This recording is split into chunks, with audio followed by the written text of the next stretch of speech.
Apa kata Rasulullah? Kalau hati kau keras, kasih makan orang lapar. Nah, itu obatnya, Pak.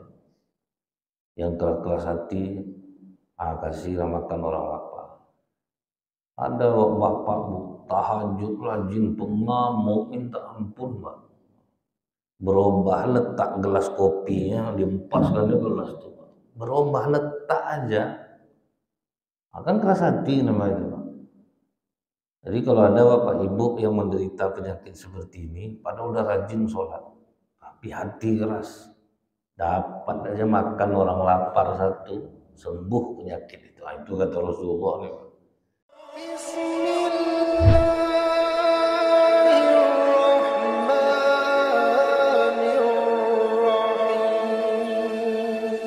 Bismillahirrahmanirrahim. Assalamualaikum warahmatullahi wabarakatuh. Innal hamdalillah nahmaduhu wa nasta'inu wa nastaghfiruh wa na'udzu billahi min syururi anfusina wa min sayyiati a'malina. May yahdihillahu fala mudhillalah wa may yudlil fala hadiyalah. Asyhadu an la ilaha illallah wahdahu la syarikalah wa asyhadu anna Muhammadan abduhu wa rasuluh. Allahumma sholli wa sallim wa barik ala hadzal nabiyil karim wa ala alihi wa sahbihi ajmain. Bapak-bapak pengurus masjid yang saya hormati, alim ulama, tokoh masyarakat, cerdik pandai, Bapak Ibu, orang tua yang saya muliakan, hadirin hadirat yang semoga kita semua senantiasa dirahmati oleh Allah. Bersyukur kita kepada Allah dengan mengucapkan alhamdulillahirabbil alamin. Allah masih memberikan Bapak Ibu kekuatan iman, sehingga dengan kekuatan iman itu walaupun banyak kendala terjadi pada diri sendiri, mungkin karena sakit, dalam keadaan susah, tapi semua dikesampingkan karena kekuatan iman. Mudah-mudahan Allah senantiasa menjadikan apa-apa yang Bapak Ibu amalkan ini dibalas Allah dengan pahala yang berlipat ganda. Bersolawat kita kepada Rasulullah SAW dengan ucapan Allahumma sholli ala Muhammad wa ala alihi wa sahbihi wasallim. Semoga Allah ringankan lisan kita ini bersolawat sehingga kita mendapatkan syafaat di yaumil akhir kelak. Kalau kita mengingat kembali, pernah terjadi di masa Nabi Sulaiman alaihissalam, ada seekor burung yang bersarang di depan rumah orang. Jadi burung ini karena berkicau-kicau, Pak, pekak telinga tuan rumah nih. Diambilnya batu, dilemparnya. Salah satu mukjizat Nabi Sulaiman mengerti bahasa hewan. Datanglah burung ini mengadu kepada Nabi Sulaiman. Aku bersarang di pohon di depan rumahnya. Tidak ada aku mengganggu dia. Aku berkicau-kicau. Memang itulah fitrah aku nih. Itu berkicau-kicau dia. Burung makin banyak kicaunya kan makin lumayan harganya, Pak. Kalau tidak berkicau-kicau dia tentu bukan seekor burung dia namanya. Dilemparnya ke Nabi Sulaiman.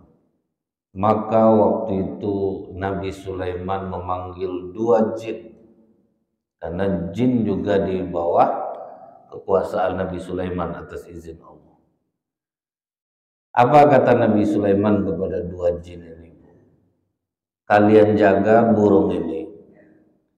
Kalau dia berkicau-kicau, masih dilempari oleh orang yang punya rumah, kalian lemparkan pula badan orang yang punya rumah. Dijaga oleh 2 jin ini, Pak. Tahu-tahunya besok burung ini datang balik ke Nabi Sulaiman. Aku dilemparnya juga, baru. Tentu marah Nabi Sulaiman. Apa kerja 2 jin itu? Padahal sudah ditugaskan, ya, Pak.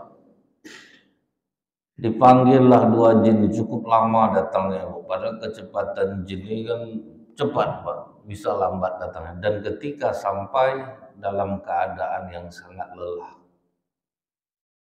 marah Nabi Sulaiman. Kalian sudah aku perintahkan, kalau dilemparnya burung ini, kalian lemparkan pula tubuhnya.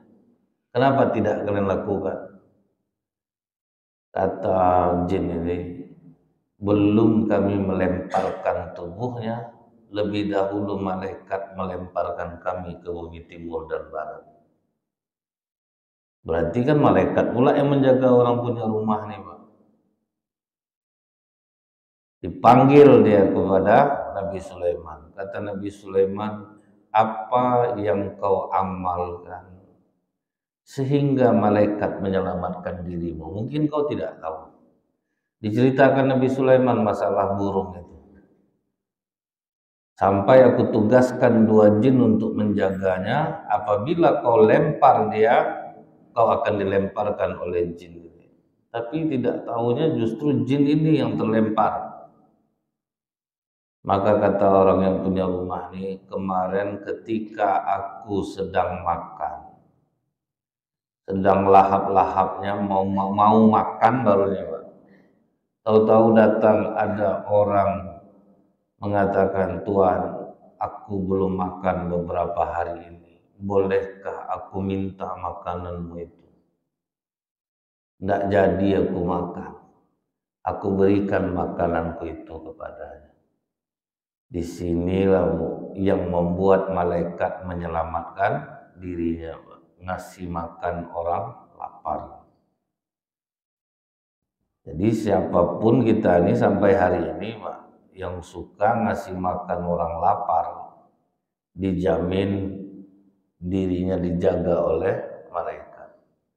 Ini kita selalu ada acara di rumah, orang kenyang aja kita undang, orang puas makan di rumah. Coba lah renung-renungkan, kita ada acara di rumah, kan kita undang tetangga kita, orang biasa makan aja tuh, Pak. Makanya kurang penyelamatan malaikat kepada kita, karena sudah dia berdoa di rumah kita tuh habis makan tuh diburuk-buruk nyelak makan kita. Maunya lontong tuh tadi Kak ditambah gulai hati, baru terasa kuahnya tuh. Bukan lu syukur ya, Pak. Daging nggak tanggung kerasnya. Itu dia cerita sama dia, Pak. Ya, itulah Bu ya, makanya saking dahsyatnya amalan memberi makan itu. Kalau dapat orang lapar makan, dosa kita pun bisa diampuni oleh Allah. Saya untuk menyemangati kembali, Bu, kita ingat apa kata Rasulullah kepada Ibnu Mas'ud, jangan pernah kau lupakan kisah sepotong roti. Itu turun-temurun, Pak. Ada seorang ahli ibadah yang beribadah selama 70 tahun tanpa dosa. Saking takutnya dia kepada Allah, Bu. Hari-harinya itu dia habiskan hanya untuk beribadah. Tidak ada yang kerja-kerja salah ini, tidak ada dibuatnya. Iri iblis kepadanya, kemudian iblis merayunya lewat jalan seorang wanita. Makanya setaat apapun kami laki-laki, sesoleh apapun, kepada wanita tetap berselera, walaupun udah tua. Memang itu ujiannya itu, Pak. Itu memang berat tuh, Bu. Kadang ada pelecehan seksual begitu ditangkap atuk ini badannya gigil, Pak, tetap juga berselera. Kan dulu ada, Bu, anak disabilitas perempuan pas ditangkap tersangka, ya Allah, tidak tega jalan, udah payah tuh, Pak. Itulah laki-laki itu. Jadi syahwat laki-laki ini 9, syahwat perempuan 1. Yang 9 ini itulah ujian kita tuh, Pak. Kalau diselamatkan Allah, kita teduhlah hati kita terhadap wanita. Cuman kalau tidak bisa mengontrolnya, Bu, itulah yang jadi maksiat yang besar. Iblis masuk lewat jalan wanita, kemudian digodanya ahli ibadah ini, Pak. Begitu digodanya ahli ibadah ini, akhirnya blok, tidak sanggup menahan. Makanya kita tuh Pak, taat jangan sampai membuat kita lupa terhadap amalan lain yang bisa mendorong taat kita itu. Bersilaturahmi sama orang itu kan bisa menguatkan jiwa juga. Ini tidak pernah, pokoknya ibadah aja isinya. Nah, itu bahayanya Pak. Orang-orang terlalu taat ibadah ini dia banyak amalan lain tidak dibuatnya Pak. Bergaul sama masyarakat tidak mau. Nah, jadi akhirnya lemah dia jadinya. Kuat secara amalan ruhiyah tapi lemah untuk amalan lainnya. Makanya muslim-muslim di Bali, di Paris, di Prancis itu kuat Pak. Karena mereka bergaul sehingga kuat dia. Padahal yang ditengok tiap hari kan yang enggak aja tuh Pak. Nah, ini awak betul-betul ditahan betul Pak. Nggak boleh keluar banyak terpandang nanti dosa. Lu kurung aja di rumah. Udah jelas serigala hanya menyambar domba yang sendirian yang terpisah dari rombongannya. Taat betul kita ibadah tapi kita sendiri. Maka saya heran dulu Bu, ada gori masjid apal Quran bisa kemasukan jin. Macam mana cara meruqyahnya Bu? Dia pandai baca Quran. Jin itu hebat lah Bu, dialah yang ngajar orang meruqyah nih Pak. Nah, padahal dia ayat Al-Quran dapat tuh. Jadi salah satu penyebabnya itu orang taat beribadah melupakan amalan penunjang yang lain yang membuat dirinya kuat. Nah, ini contohnya ahli ibadah ini, ibadah 70 tahun nyaris tanpa dosa tapi sendiri. Begitu dirayu dengan wanita sekali, 2 kali, tahan 3 kali, 4 kali, tidak tahan lagi. Diperkosanya lah wanita. Berzina dia dengan perempuan itu selama 7 hari. Setiap kali dia mengingat dosanya, menangis dia, menyesal dari 70 tahun ibadah hancur gara-gara 7 hari berzina. Sampai dia kelaparan, saking malunya dia sama Allah Pak. Menangis sujud itu aja kerjanya. Dalam keadaan kelaparan, tertidurlah dia di rombongan 12 orang fakir miskin yang sedang tidur di jalan. Kalau bahasa sekarangnya homeless, orang tidak punya rumah. Banyak saya tengok di Nangka, mereka tidak ngemis, tapi tidur depan toko orang, wah itu homeless. Beda sama orang memang pencariannya mengemis Pak. Saya perhatikan dekat rumah makan apa itu sederhana itu ada homeless Pak, dia tidur depan ruko tapi tidak pernah ngemis Pak. Nah, dia cari kerja lah dia walaupun dia punya rumah. Jadi homeless itu berbeda Bu sama pengemis. Dia memang tidur di jalan, tidur di bawah jembatan tapi tidak mau meminta-minta. Kemudian Bu, datanglah orang ngasih roti satu-satu seorang. Tinggallah satu orang yang tidak dapat roti itu Pak. Dia dapat. Begitu dia mau makan, rupanya tahu dia Pak, ada yang tidak dapat roti itu. Ditahannya laparnya Bu, dikasihnya rotinya tadi kepada orang miskin yang tidak dapat makan itu. Maka kata Rasulullah, di akhirat ditimbanglah wahai Ibnu Mas'ud amalan dia yang 70 tahun. Ditimbang dengan dizinanya selama 7 hari, lebih berat dosa zinanya daripada 70 tahun dia beribadah. Tidak sia-sia Pak, habis gara-gara 7 hari. Tapi begitu yang 7 hari zina ini ditimbang dengan sepotong roti yang dia berikan kepada orang miskin kelaparan itu, lebih berat roti ini daripada dosa zinanya, sehingga dia diampuni oleh Allah. Sudah saat ngasih makan. Itu cerita itu terdapat di kitab Imam Ibnul Qayyim Al-Jauzi rahimahullah, terkenal paling tidak ada menceritakan dongeng di dalam kitabnya. Jadi itu ya Bu ya. Tapi janganlah Bapak sampaikan ke orang-orang biasa, Pak, nanti lupa gitu caranya kamu. Berzina kita 7 hari, kasih orang miskin makan sekali, habis dosa zina, itu bahaya jadinya. Tapi begitulah Allah itu mengampuni dosa orang yang memberi makan orang lapar. Kalau kita andalkan sholat kita ini aja, Pak, tadi terima kan enggak, Pak. Berapa betul lah kuat kita beribadah. Itulah yang membuat dia bertambah besar tuh. Orang bilang saya sedekah ke masjid karpet 15 meter enggak ada perubahan hidup saya. Saya bilang sedangkan karpet yang ada aja tergulung-gulung di masjid enggak dipakai. Dapat ke orang lapar 15.000 aja keluar kalau dari masalah.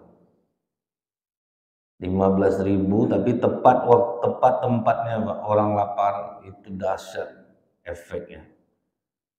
Kalau kita mengingat kembali, Bu, ya, ada seorang dermawan yang punya prinsip siapapun orang susah yang sampai ke rumahnya itu bukan hal kebetulan, berarti Allah yang menyuruh dia untuk membantu orang itu. Prinsipnya itu, Pak.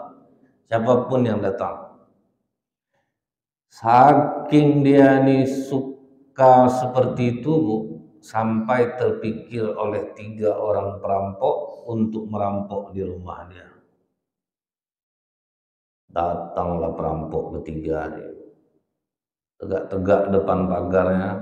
Keluar orang yang punya rumah ini, Pak. Pak, yang ketiga masuk. Maling itu disuruh masuk. Kenal enggak? Nampaknya bapak ini dari jauh ya, pasti belum makan, pasti belum minum. Duduk di sini ya, Pak, ya. Disuruhnya pembantu ya bikin ke minum, Pak. Cepat kau masak untuk tamu kita 3 orang ini musafir. Setelah lepas minum, masaklah makanan. Ayo, Pak, masak. Ada juga kan basa-basi, dia ada orang, Bu.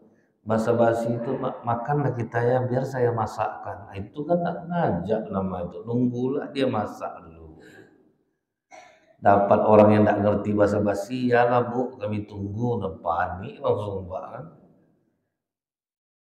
Ada yang nawarkan makan tuh gitu caranya, Pak. Ustadz mau makan, Ustadz kalau mau saya masakkan. Itu artinya enggak, kita yang tahu tuh, Pak, kan. Berarti enggak ngajak namanya tuh. Tuh ada orang dari kita datang, Bu, pas kita mau pergi baru terbilang sama dia, air sedang terjerang tuh, Ustadz, maaf tunggulah dulu. Itu enggak ada. Selama itu menjelang air, Pak, udah setengah jam lah cerita. Berapa dandang dia masak air sampai enggak masak-masak air itu. Cara basa-basi sebetulnya betul bagus basa-basi. Nah, kemudian setelah masak makanan diajaknya, yuk Pak, makan kita ke dalam. Diajaknya orang perampok ini makan di rumah dia. Begitu di meja makan, apa kata bapak ini? Silahkan, Pak, nikmati makanannya. Makan sepuasnya. Makanya, Bu, kalau kita ada acara di rumah, yang protokol harus menyuruh orang menikmati makanan. Kebetulan ahli bait menghidangkan makan malam untuk kita, silahkan dinikmati. Ini bahasanya terus ahli bait menyediakan makan rumah, silahkan dicicipi. Cicip itu sedikit bisa, Pak. Bahasa itu kita makan banyak berdosa kita, Pak. Orang suruh nyicip kita makan, Pak. Nyicip itu kan sedikit, Bu. Berdosa orang lebih daripada itu makan karena dia tidak boleh menikmatinya. Nah, kemudian, Bu, ya, sebelum perampok ini makan, didorongnya lah anak perempuan yang dari kecil lumpuh pakai kursi roda. Apa katanya ke perampok ini? Bapak-bapak kan musafir. Doa musafir itu diijabah oleh Allah. Anak saya ini lumpuh dari kecil. mohon doakan kepada Allah agar dia diberikan kekuatan sabar. Tolak-tolakan perampok, kau yang berdoa, aku berdoa, aku sholat tak pernah, apa beda, kita sama. Udahlah doakan aja lah. Didoakannya lah bertiga, Bu. Ya Allah, karuniakanlah kesembuhan kepada anak bapak ini. Itu doanya, Pak.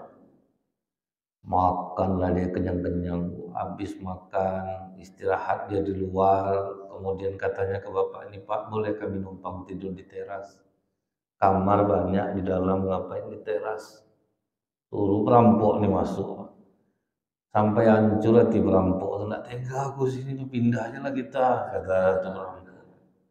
Yang dua lagi mengatakan kita udah jauh, modal udah banyak, tak mungkin kita pulang. Nah, gini aja lah, kita merampok, tapi kita jangan nyakiti orang. Ingat saya, Bu, ada perampok besar di Indonesia tahun-tahun 90-an. Tidak pernah menyakiti korbannya, Pak. Itu viral betul sekarang tuh. Teringat orang balik. Era dia merampok, lupa saya namanya. Wajah baik, pokoknya tidak pernah sekalipun melukai orang ketika merampok. Makanya masih berpikir juga hukum menghukum dia, Pak, karena dia tidak pernah nyakiti orang. Perampok ini pun hancur juga hati. Oke lah, kita merampok tapi jangan pakai kekerasan. Tengah malam, satu orang masuk kamar, dua menunggu di luar. Setelah sejam lebih di dalam, keluar, tidak ada bawa apa-apa. Aneh rumah nih, uang nampak tapi tidak bisa diambil, emas nampak tidak bisa diambil.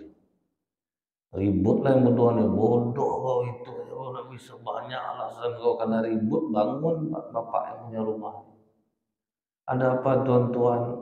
Inilah Pak, kami balas jasa sama bapak, bapak udah baik sama kami, jadi kami ronda malam ini di rumah bapak. Pandailah dia bohong. Tiba-tiba menjerit anak perempuannya yang lumpuh dari kecil, Pak. Ayah, ayah, berlarilah sama perampok ketiga. Apa yang terlihat, Bu? Anak bapak yang lumpuh dari kecil sudah bisa berjalan. Dipeluk bapak inilah perampok nih. Terima kasih Pak, sudah mendoakan anak saya. Menangislah perampok itu, tidak ada, kami berdoa sebetulnya. Kami kemarin ini mau merampok sebetulnya. Bertobat perampok bertiga ini, Pak, karena apa? Kedermawanan orang itu mengajak, menjamu mereka makan. Nah, inilah kelemahan kita sekarang. Kita susah mencari makan, orang lapar itu. Dan betul, Pak, kalau kita lihat dalam surah Al-Balad, memang ya jalan yang mendaki lagi sukar. Apakah jalan yang mendaki lagi sukar itu? Memberi makan orang lapar. Karena mencarinya susah, Pak. Al-Quran sendiri sudah mengatakan mencari orang lapar itu susah. Nah, itu di Al-Balad 90. Begitulah. Memang mencari dia sulit, Pak. Cobalah cari di kota nih, Bu, orang tak makan. Payah nyarinya. Itu kalau sempat dapat, Pak, itu maka mendaki lagi sukar. Tidak mudah mendapatkannya. Al-Quran sendiri mengakui, Pak, tidak mudah mendapatkan orang lapar sekarang. Makanya, Bu, ya, ada anak-anak di Pekanbaru ini, di SMP Al-Azhar Syifa Budi, kalau tidak salah saya, satu orang siswa, satu duafa, cari sendiri. Itu dicari itu. Akhirnya orang-orang tua murid itu terasa perubahan kejiwaannya, malah mereka lah menambah lagi. Awalnya sempat diprotes gitu, Pak. Payahlah seperti itu, ditengoknya anaknya berlumpur-lumpur mengendong beras, Pak, mencari orang miskin. Dapat, Bu, terasa perubahan bagi orang tuanya. Menjadi-jadilah mereka, Pak. Itu program satu orang murid, satu orang duafa. Kita payah, Bu, mencari orang lapar itu. Memang Al-Quran sendiri mengakui mendaki lagi sukar. Sulit mencarinya itu. Kita tegak nampak di lampu merah, anak-anak kecil, Bu, bantu buat beli beras. Dari pagi sampai sore berapa ton beras dia butuh tuh, Pak. Tiap hari lah tuh pakai tulisan tuh. Itu yang mau kita kasih? Tidak mungkin. Mereka bukan orang lapar. Datanglah sahabat kepada Rasulullah. Apa kata Rasulullah? Ya Rasulullah, kenapa aku ini qaswatul qalb? Hati aku ini kok keras. Kalau sahabat Rasulullah otomatis sholat jamaah, itu udah jelas tuh. Otomatis rajin baca Quran, tapi aku ini kok keras hati ya Rasulullah. Nah, jadi tidak tertutup kemungkinan Pak, kita yang udah rajin sholat ini keras hati, tidak bisa disalahkan. Pendapat dia ajalah yang betul, dia ajalah yang baik. Nah, asal cerita, salah apa juga aku lagi Kak. Aku udah pokok dia tidak salah Pak, dia betul terus saja. Ya kalau orang udah macam itu, di mana letak salah saya? Enggak Pak, Bapak betul Pak. Harusnya gitu langsung Pak, karena dia memang orang tipe enggak bisa disalahkan. Kalau orang udah cerita sama kita, menurut abang bang, di mana letak salahku? Padahal aku udah, itu berarti dia minta dibetulkan. Betul lah bang. Karena kita nih Bu, ada orang dia enggak pernah sholat dari kecil, tapi Allah ngasih dia hati yang baik. Itu ada Bu. Jadi kita ini diuji-uji Allah nih Bu. Orang tidak pernah sholat, tidak tahu agama, hati baik. Orang Jepang kan boleh dibilang tidak ada agama tuh. Yang tinggal-tinggal di jalan tuh Pak, kita jatuhkan duit dikejarnya kita duit tinggal padahal dia butuh duit tuh Pak. Tidak pernah dia sembahyang tuh. Ada orang memang dikasih Allah hatinya memang baik. Wah, cuman tinggal dia tuh sholat Islam itu aja lagi yang nggak belum dia. Kita udah rajin ke masjid nih, banyak hati keras Pak. Jahat masih juga, itulah ujian kita, itulah yang mau kita ubah. Kita udah rajin sholatnya. Mintalah Allah hati yang baik, dituntut ilmu untuk melembutkan hati. Apa kata Rasulullah? Kalau hati kau keras, kasih makan orang lapar. Itu obatnya Pak. Yang keras hati, kasih makan orang lapar. Ada bapak Bu, tahajud rajin pengamuk minta ampun Pak. Berubah letak gelas kopinya, diempaskan di gelas itu Pak. Berubah letak aja. Akan keras hati namanya itu Pak. Jadi kalau ada bapak ibu yang menderita penyakit seperti ini, pada udah rajin sholat, tapi hati keras, dapat aja makan orang lapar satu, sembuh penyakit itu. Itu kata Rasulullah nih Pak. Kasih makan orang lapar. Kemudian kata Rasulullah berikutnya, usaplah kepala anak yatim. Tapi jangan diusap ya Bu, colak kepada anak orang nanti Pak. 100 orang ngusap terontok rambut anak. Beri dia makan yang layak, urus sekolah dia. Ini kan udah pernah saya sampaikan Bu. Masjid Nurul Yakin dulu itu uang anak yatimnya banyak. Dalam setahun itu beberapa kali dikeluarkan. Alhamdulillah pengurusnya Pak tidak keras hati Pak. Begitu saya bilang, anak yatim itu butuh duit setiap hari. Dia butuh beli baju sekolah setiap tahun, beli tas, beli perlengkapan. Sementara inilah obat hati yang keras. Jadi seharusnya pengurus menyalurkannya, diurus sekolah dia, belanjanya. Rupanya mau Bu, ketua masjid itu baik. Diamalkan Pak satu orang untuk mengurus seluruh kebutuhan anak yatim itu. Apa efeknya Pak? Kata saya, luar biasa rasa. Seperti polongan air Bu ya. Deras air masuk, deras air keluar, bersih gorong-gorong. Banyak duit masuk masjid itu, banyak pula dikeluarkan, itu bersih jadinya Pak. Terasa efeknya ke orang langsung.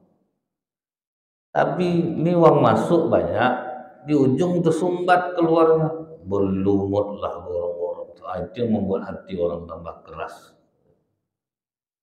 Tapi begitu mereka keluarkan tuh Pak ya, lembut mungkin hati orang itu semua. Waduh, berkah betul sekarang. Berkah karena uang tuh ngalir dia dapat ngalir. Macam kita nih lah Bu ya, tiap hari ceramah uang kota langsung ngalir Pak. Itulah efeknya tuh Bu, langsung terasa. Tapi kadang diumumkan uang anak yatim kita 131 juta, itu enggak akan ada efeknya ke orang yang menyumbang itu. Makin keras hati orang enggak juga, karena enggak ngalir uangnya. Uang itu enaknya Bu, ada program tuh ngalir ya Pak, bangun masjid ngalir uang pembangunan tuh. Kalau masih dia numpuk di dalam, apa yang dapat sama orang menyumbang? Enggak dapat apa-apa, uang terkurung. Jadi dua ini Bu ya, amalan untuk melembutkan hati yang keras. Jadi Nabi Ibrahim alaihissalam salah satu yang membuat dia menjadi Khalilullah, kekasih Allah itu juga Pak, teman dekat Allah itu. Dalam riwayat apa Bu? Tidak pernah Nabi Ibrahim itu makan melainkan ada satu orang miskin bersamanya. Jadi sampai dia jalan itu berkilo-kilo untuk ngajak orang makan. Nah, ini yang belum teramalkan sama kita lagi. Ini balik ke diri saya sendiri, Bu. Memberi makan orang lapar aja mungkin jarang Pak. Pasti yang kita ajak itu jadi hadiah. Bagus juga sebetulnya Pak, menjamu orang makan itu bagus. Kalau dapat orang yang kita kasih lapar makan tuh makannya lahap tuh sampai itu menung-menung dia Pak, menikmati itu, tidak pernah dia dapat seenak itu gitu Pak. Ada anak kecil dikasih es krim nangis dia Pak, dia mengimatkannya menjilatnya Pak, rupanya dia tidak pernah minum es krim. Itu dia mengena jiwa. Oh enggak, seperti yang saya bilang tadi, sudah dia makan di rumah kita, cerita dari luar, bawang itu tadi tidak imbang. Buncis keras gitu. Malah itu apa yang dapat di jiwa kita? Coba pas kita bulan puasa dalam keadaan lapar, mana ada lauk yang enak Mbak? Semua enak. Semua itu enak nih. Karena kita lapar. Di hari biasa baru biasa aja sama kita. Kalau belum puasa itu enak semua. Makanya Bu ya, ini kita cobalah, mungkin dapat aja kita ngasih orang lapar sekali seminggu. Kalau menjamu bagus, menjamu orang makan tuh bagus betul. Cuman kalau dapat yang lapar itu yang luar biasa dahsyatnya. Ada satu pengusaha di Pekanbaru nih yang mengamalkan itu. Sampai dia bilang sama saya, untuk tempat ladang amal saya ini jangan kasih tahu orang ya Ustaz, ya cukup dibuat saya. Nanti susah karena mencarinya payah. Dapat dia Bu, orang 2 minggu makan ubi di Pekanbaru ini ketemu Pak, di datanya Bu. Dipekerjakannya orang kau cari di pelosok Pekanbaru ini, data orangnya, kita yang bantu hidupnya. Kalau ada anak yang kita pekerjakan. Jadi untuk daerah situ tidak pakai BPJS Pak, dia semua yang nanggung. Nah, itu dapat dia data 2 minggu nak makan apa nak makan. Jadi mudah-mudahan Bapak Ibu, kenapa hati kita masih keras? Mungkin kita tidak dapat melakukan amalan seperti ini. Jadi mudah-mudahan kita bisa menjadikan ini sebagai motivasi kita untuk melembutkan jiwa kita, supaya hati ini menjadi baik dan makin mudah untuk meraih ridho Allah. Subhanakallahumma bihamdika asyhadu an la ilaha illa anta astaghfiruka wa atubu ilaik. Assalamualaikum warahmatullahi wabarakatuh.